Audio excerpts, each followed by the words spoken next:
bienvenue à la 24e édition du salon Solutions Ressources Humaines qui se déroule en ce moment même à Paris. On vous emmène tout de suite découvrir les dernières innovations du marché RH. Et les tendances lourdes qui sont la mise en relation des différents écosystèmes qui se bâtissent. L'écosystème de solutions classiques avec des gestions de process RH métiers, je dirais, nécessaires, avec des innovations intéressantes en termes de création de marketplace pour attirer des acteurs en commun pour offrir des solutions combinées à nos clients.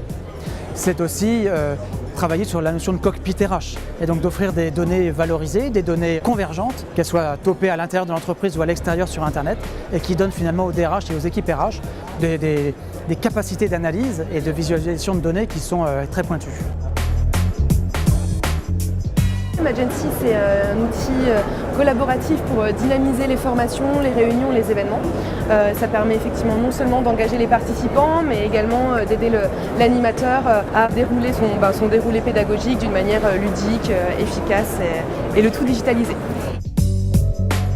L'intelligence artificielle, déjà on en entend parler chacun dans toute notre vie en fait. Elle est vraiment présente partout et elle suscite beaucoup, je trouve, d'inquiétude de la part des professionnels de la fonction RH. Donc nous on les rassure bien entendu, on montre aussi comment les technologies vont être un allié efficace et un levier efficace pour rechercher de la performance pour la fonction RH. L'intelligence artificielle effectivement va proposer une palette de solutions que la DRH va pouvoir utiliser en fonction de ses choix, de ses stratégies.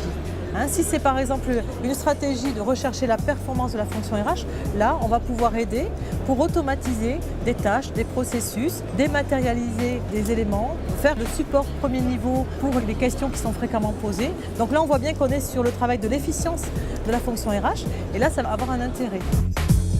Une formation efficace, c'est une formation qui prend en compte une vingtaine de principes qui sont issus de la neuropédagogie. Par exemple, c'est limiter le nombre d'informations présentes à l'écran, c'est intégrer des vidéos pédagogiques, c'est intégrer des exercices, intégrer des séances d'écriture.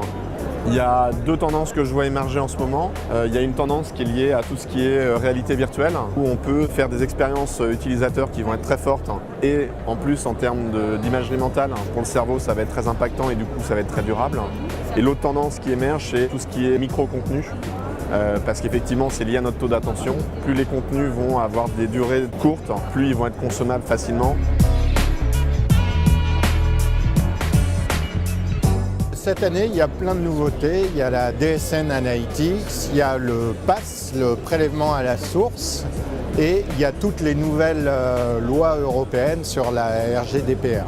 Cette année, on a le retour du on-premise, c'est-à-dire qu'il y a des clients qui externalisent et il y a certains clients qui en ont un peu marre de l'externalisation, qui reviennent sur internalisation.